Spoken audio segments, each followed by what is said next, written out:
নমস্কাৰ সকলোকে স্বাগতম জনাইছো ৰাজুল একাডেমি চেনেললৈ আৰু আজিৰ এই ভিডিঅ'টোত আমি ক্লাছ 10ৰ সোশ্যাল সায়েন্সৰ ৰাজনীতি বিজ্ঞানৰ চেপ্টাৰ 1 ভাৰতীয় গণতন্ত্ৰ এই চেপ্টাৰটোৰ অনুশীলনীৰ কোৱেশ্চন আনসাৰবোৰ লৈ আহিছো তোমালোকে ভিডিঅ'টো অলপ স্কিপ নকৰাকৈ লাষ্টলৈকে চাবা অতি চমু উত্তৰৰ প্ৰশ্ন 1 নম্বৰ 1945 চনত অনুষ্ঠিত হোৱা নিৰ্বাচনত ইংলেণ্ডত কোনটো দল জয়ী হৈছিল ইয়াৰ আনসাৰ শ্ৰমিক দল 2 নম্বৰ কেবিনেট মিছন ভাৰতলৈ কেতিয়া আহিছিল উত্তৰটো লিখিবা 1946 চনৰ মাৰ্চ মাহত 3 নম্বৰ সংবিধান সভাৰ প্ৰথম সভাপতি কোন আছিল উত্তৰ ডক্টৰ ৰাজেন্দ্ৰ প্ৰসাদ 4 নম্বৰ খচৰা সমিতিৰ অধ্যক্ষজনৰ নাম কি ইয়াৰ আনসাৰ ভাৰতীয় সংবিধানৰ খচৰা সমিতিৰ অধ্যক্ষজনৰ নাম আছিল ডক্টৰ বি.আৰ. আম্বেদকাৰ 5 নম্বৰ প্ৰশ্ন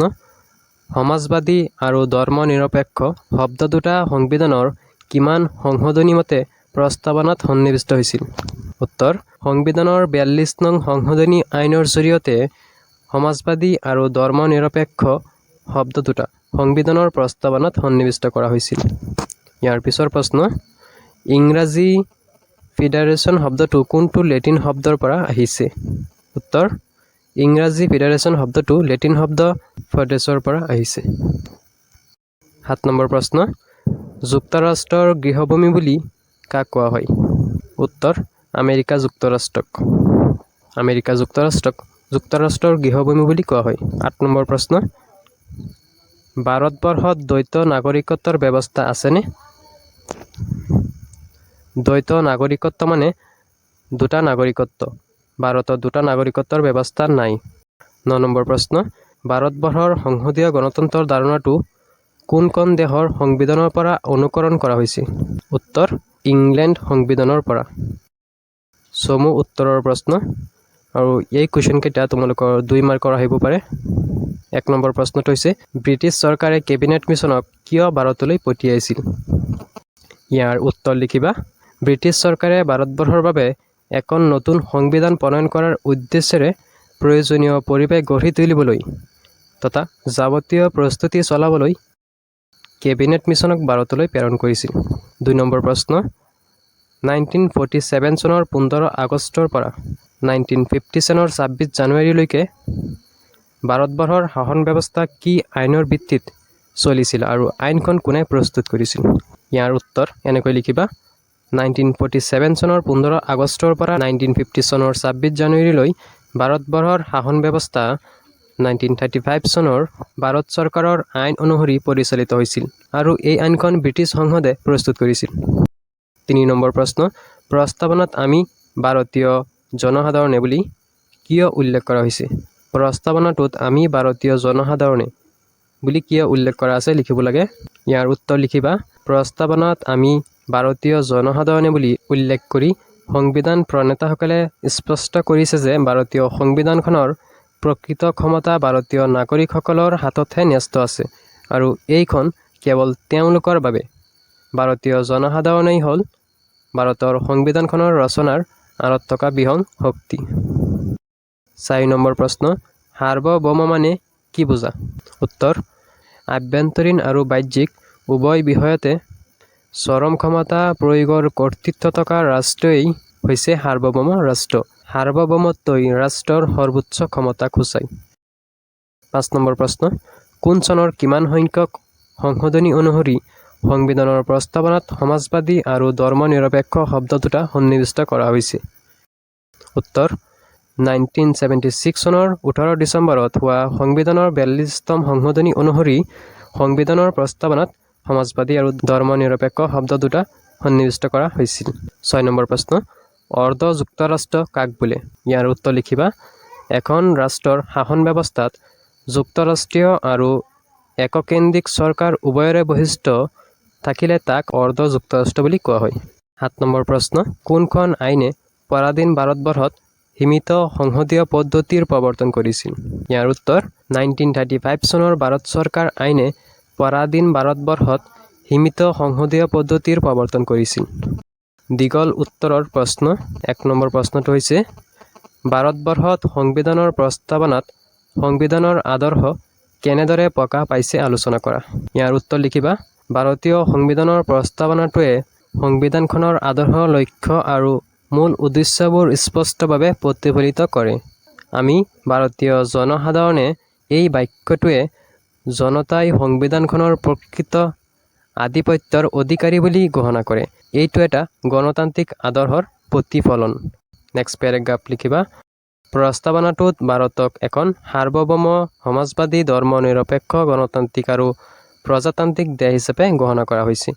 এই শব্দবোৰেই দেখুৱাই যে ভাৰতৰ সংবিধান সমাজত ন্যায়, ধৰ্ম, স্বাধীনতা আৰু সকলে একে অধিকাৰৰ অধিকাৰী হোৱাৰ ব্যৱস্থা কৰে। পেৰেগ্ৰাফ চেঞ্জ কৰি লিখিবা। ইয়াত ন্যায়, সামাজিক, অৰ্থনৈতিক আৰু ৰাজনৈতিক স্বাধীনতা, চিন্তা, প্ৰকাশ, বিশ্বাস, ধৰ্ম আৰু উপাসনাৰ সমতা, সকলৰ বাবে সমান সঁহাৰি আৰু ভাতৃত্ববোধ, জাতীয় একতা আৰু সামাজিক ঐক্য প্ৰতিষ্ঠাৰ উদ্দেশ্যে স্পষ্টকৈ উল্লেখ আছে। এইদৰে প্ৰস্তাৱনাটোৰ প্ৰতিটো শব্দত ভাৰতীয় সংবিধানখনৰ আদৰ্শসমূহ স্পষ্টভাৱে প্ৰকাশ পাইছে। 2 নম্বৰ প্ৰশ্ন। সাৰ্বভৌম সমাজবাদী ধৰ্মনিৰপেক্ষ গণতান্ত্ৰিক আৰু গণৰাজ্য বুলি কি বুজা? বহলাই লিখা। ইয়াৰ উত্তৰ লিখিবা। উল্লেখিত শব্দকেইটাক তলত দিয়া ধৰণে বৰ্ণনা কৰিব পাৰি। ক নম্বৰ সাৰ্বভৌম। সাৰ্বভৌম শব্দৰ অৰ্থ হৈছে সৰ্বোচ্চ ক্ষমতাৰ গৰাকী। যি ৰাষ্ট্ৰ নিজৰ আভ্যন্তৰীণ আৰু বৈদেশিক ক্ষেত্ৰত স্বাধীনভাৱে সিদ্ধান্ত ল'ব পাৰে তাকে সাৰ্বভৌম ৰাষ্ট্ৰ বুলি কয়। ই কোনো বিদেশী শক্তিৰ অধীন নহয়।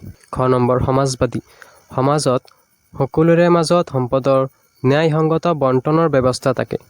ভাৰতত এই ধাৰণা 1976 চনৰ 42তম সংশোধনীৰ দ্বাৰা প্ৰস্তাৱনাত এই শব্দটো সংযোজন কৰা হৈছে। গ নম্বৰ ধৰ্মনিৰপেক্ষ।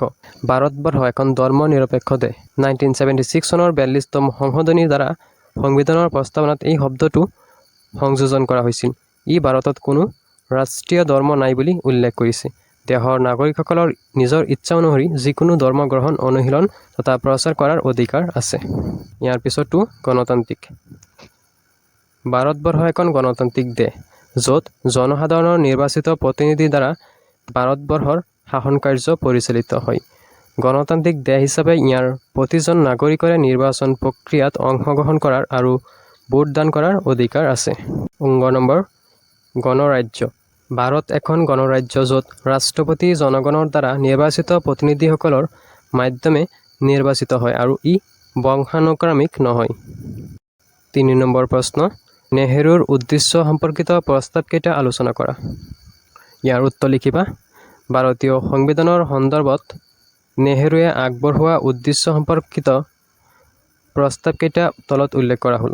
ক নম্বৰ সংবিধান সভাই ভাৰতবৰ্ষক স্বাধীন সাৰ্বভৌম গণৰাজ্য হিচাপে ঘোষণা কৰিবলৈ দৃঢ় প্ৰতিজ্ঞ হ'ব। খ নম্বৰ ব্ৰিটিছায়িত ভাৰতবৰ্ষৰ ভূখণ্ড আৰু ভাৰতৰ অন্তৰ্ভুক্ত হ'ব বিচৰা দেশীয় ৰাজ্যবিলাকক লৈ ৰাজ্যসমূহৰ সংঘ গঠিত হ'ব।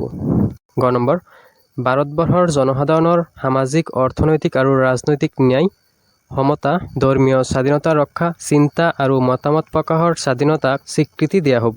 নেক্সট অনুসূচিত জাতি, জনজাতি, অনুন্নত সম্প্ৰদায় আৰু সংখ্যালঘু জনসাধাৰণৰ সুৰক্ষাৰ ব্যৱস্থা থাকিব। নেক্সট দেশৰ স্বাধীনতা, সাৰ্বভৌম আৰু অখণ্ডতা ৰক্ষা কৰাৰ ওপৰত গুৰুত্ব প্ৰদান কৰা হ'ব। নেক্সট আন্তৰ্জাতিক সুসম্পৰ্ক, বিশ্বশান্তি ৰক্ষা আৰু জনগণৰ কল্যাণৰ বাবে ভাৰতবৰ্ষই সম্পূৰ্ণ সহযোগিতা আগবঢ়াব। নেক্সট জনসাধাৰণেই হ'ব সকলো ক্ষমতাৰ উৎস। সাৰ্বভৌম দেশখনৰ চৰকাৰ আৰু সকলো অংগই জনসাধাৰণৰ পৰা ক্ষমতা লাভ কৰিব। 4 নম্বৰ প্ৰশ্ন। ভাৰতবৰ্ষৰ যুক্তৰাষ্ট্ৰীয় ব্যৱস্থাৰ বৈশিষ্ট্যসমূহ আলোচনা কৰা। ইয়াৰ উত্তৰ। ভাৰতীয় যুক্তৰাষ্ট্ৰীয় ব্যৱস্থাৰ বৈশিষ্ট্যসমূহ হৈছে ক নম্বৰ ভাৰতীয় যুক্তৰাষ্ট্ৰীয় ব্যৱস্থাটো হৈছে এক অৰ্ধ যুক্তৰাষ্ট্ৰীয় ব্যৱস্থা। ই যুক্তৰাষ্ট্ৰীয় আৰু এককেন্দ্ৰিক চৰকাৰ উভয়ৰে বৈশিষ্ট্যৰে গঠিত। খ নম্বৰ ইয়াত সমগ্ৰ ভাৰতবৰ্ষৰ বাবে এখনেই সংবিধানৰ ব্যৱস্থা কৰা হৈছে, পৃথক ৰাজ্যিক সংবিধান নাই। গ নম্বৰ ভাৰতীয় সংঘৰ অংগ ৰাজ্যসমূহৰ সংঘৰ পৰা আঁতৰি যোৱাৰ অধিকাৰ নাই। গ নম্বৰ কেন্দ্ৰীয় চৰকাৰ ৰাজ্যিক চৰকাৰতকৈ অধিক শক্তিশালী। গ নম্বৰ ইয়াত ৰাজ্যপালসকলে কেন্দ্ৰীয় চৰকাৰৰ প্ৰতিনিধি হিচাপে কাম কৰে। ৰাজ্যপালসকলৰ নিযুক্তি প্ৰক্ৰিয়াই ভাৰতবৰ্ষক যুক্তৰাষ্ট্ৰীয় চৰিত্ৰ প্ৰদান কৰা নাই। নেক্সট ইয়াত দেশখনৰ সাৰ্বভৌমত্ব আৰু অখণ্ডতাক সুৰক্ষিত কৰাৰ উদ্দেশ্যে দেশৰ জনসাধাৰণক একক নাগৰিকত্ব প্ৰদান কৰা হৈছে। নেক্সট ভাৰতীয় যুক্তৰাষ্ট্ৰীয় ব্যৱস্থাটো কেন্দ্ৰ ৰাজ্যৰ সম্পৰ্কৰ ওপৰত নিৰ্ভৰশীল, সেয়েহে ইয়াক সহযোগিতামূলক যুক্তৰাষ্ট্ৰ বুলি কোৱা হয়। 5 নম্বৰ প্ৰশ্নটো হৈছে ভাৰতবৰ্ষৰ সংসদীয় পদ্ধতিৰ চৰকাৰৰ উল্লেখযোগ্য বৈশিষ্ট্যসমূহৰ ওপৰত ব্যাখ্যা আগবঢ়োৱা। ইয়াৰ উত্তৰটো এনেকৈ লিখিবা।